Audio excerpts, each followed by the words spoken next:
Anxiety or not, autumn is a season that can actually cause anxiety for a lot of people. You know, I was kind of surprised by this at first, and then I started thinking about my mother, for instance. She doesn't get depressed or anxious, really, but she kind of mourns the daylight. Yes. It starts getting darker earlier, and then it gets cooler, and she can't be as out in the yard as much anymore. And moving around. So I can kind of see it a little bit. Yeah, well, experts say this is because you've got the school year starting back, you've got the holidays around the corner, and if you've lost someone, it can be very difficult. But today we're catching up with Samantha Lane from Origami Day to tell us how to deal with that autumn anxiety.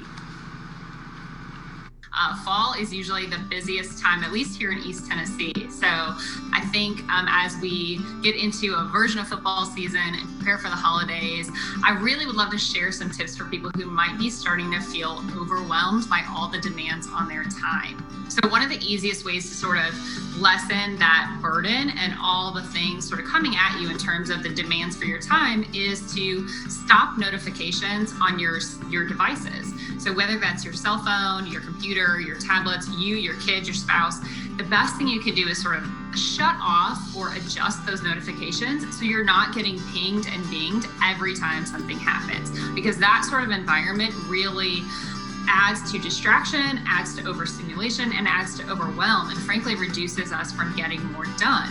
So if you're feeling overwhelmed right now, let's just start with the notifications. One of the easiest things you can do, adjust those in your settings, and that'll be sort of step one to reducing that feeling of overwhelm. The brain dump is something that a lot of people probably realize they do all the time without realizing they're doing it.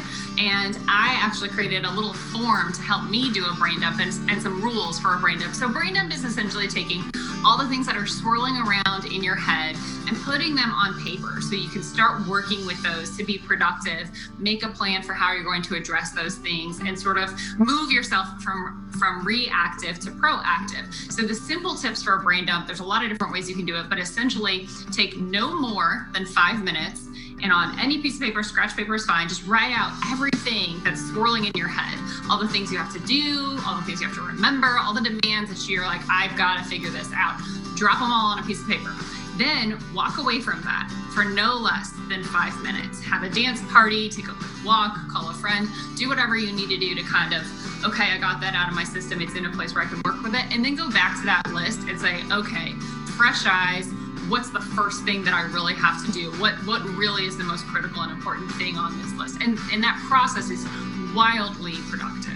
And it kind of helps to take the things out of your mind and put them somewhere that you can kind of see them with fresh eyes.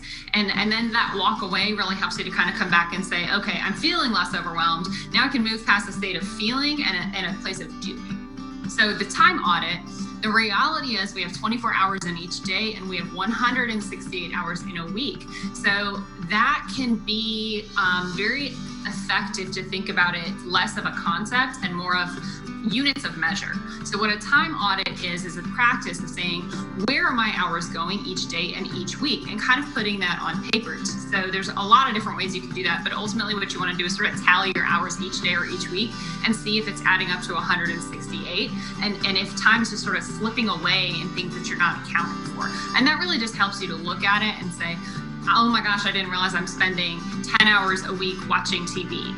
Those kinds of things are just really eye-opening for you. Or if you say, oh my gosh, I'm only working out 2 hours a week, when it really feels like I should be doing more than that. It's just a really good checks and balance with yourself. So a time audit of the three things we've talked about so far, that's for sure the most advanced, but still all of these things are something that anyone could do. I mean, when I say anyone, I mean you could do these things with your children. These things are all things that will help you because they're dealing with a new normal and lots of demands as well. Okay, several other ways you can actually manage that autumn anxiety. And Kim, you mentioned this one for your mom.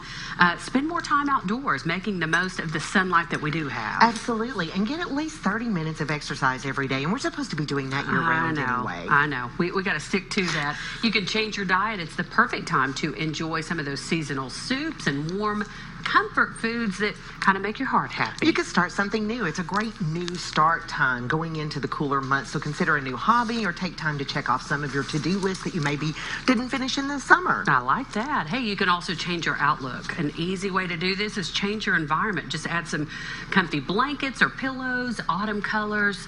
We're back to decorations, Kim. We'll I know we always sound go like a back to broken record, but decorations. it is a great way to lift your spirits. And finally, if you're feeling overwhelmed, talk to your doctor. There is nothing wrong with getting some help and talking things through and helping yourself through the situation. Absolutely. You've got to face that and get it out of the way so you Absolutely. can enjoy this holiday season.